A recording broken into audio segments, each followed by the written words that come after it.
What would you do if your wife walked through the front door at 9:17 p.m. with dried mud on her heels, on a day the sky hadn't dropped a single inch of rain anywhere in the city? I remember the exact moment because I was sitting in the dim glow of our kitchen in our house off Melrose Avenue in Los Angeles, scrolling through emails I wasn't really reading. The air smelled like reheated coffee and silence. Then the door creaked open. She stepped in, heels clicking, slow, measured, and I looked down without thinking. Mud. Cracked, brown, fresh enough to flake. And that's when she froze. Not because I said anything, but because she knew I saw it. If you genuinely enjoy our stories, please subscribe to the channel, tell us where you're from, and what time it is right now. It's always fascinating to know how far our story flows. I didn't confront her that night. Not then. Not when she kicked off those heels too quickly and slipped them under the console table like they were evidence. Not when she leaned in to kiss me and I smelled something unfamiliar. Cologne that wasn't mine, sharp and expensive. I just smiled. Because something in me already knew. That wasn't the first crack. It was just the first one I couldn't ignore. A week before that, we were at a dinner party in West Hollywood. One of her friends made a joke about wives needing hobbies to stay sane, and she laughed too hard. Not normal laughter, defensive laughter. The kind that echoes after everyone else stops. Then there were the late nights. Work ran long. Client dinners. Traffic was insane on Sunset. Excuses stacked like cheap cards. But it was the way she looked at her phone that bothered me most. Like it was breathing. Like it mattered more than I did. I started noticing patterns. Tuesday nights. Thursdays. Always meetings. Always coming home just late enough to avoid questions. And always that faint scent. Never the same, but never mine. One night, around 2 a.m., her phone lit up on the nightstand. She was in the shower. I wasn't planning to check. But it buzzed again.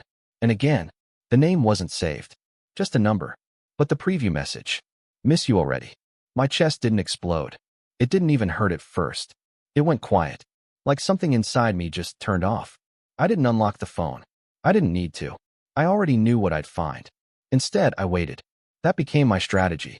Because the truth is, confrontation is for emotional men. Revenge is for patient ones.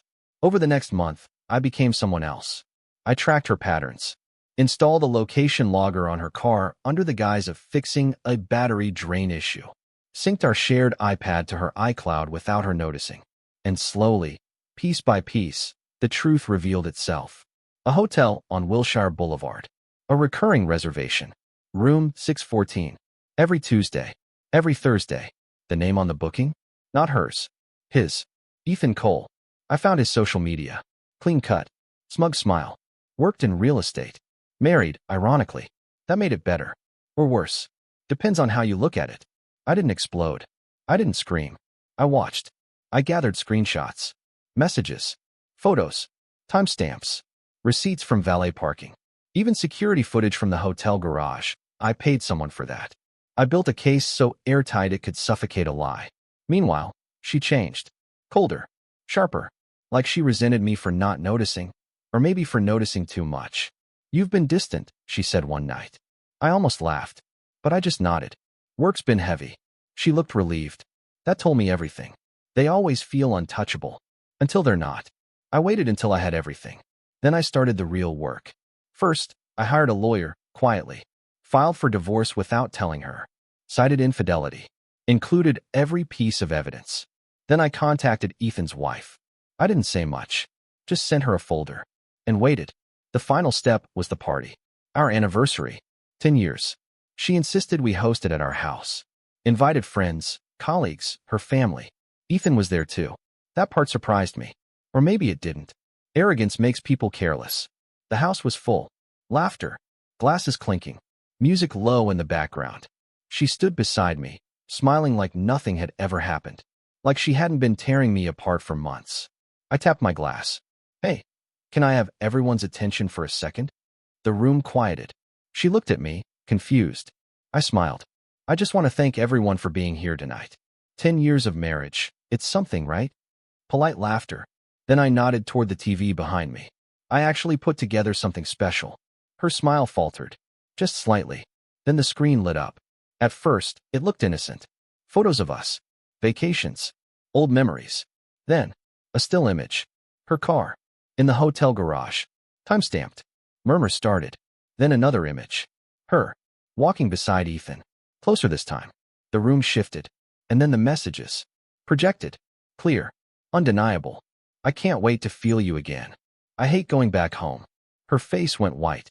Turn that off, she whispered. I didn't. Ethan tried to leave. But his wife was already at the door. I didn't plan that part. But it fit perfectly. Voices rose. Questions. Accusations. She grabbed my arm. Please, stop this. I looked at her. Really looked at her. And for the first time, I felt nothing. It's already done. The next few weeks were quiet. The divorce finalized fast. My lawyer made sure of that. The evidence destroyed her in court.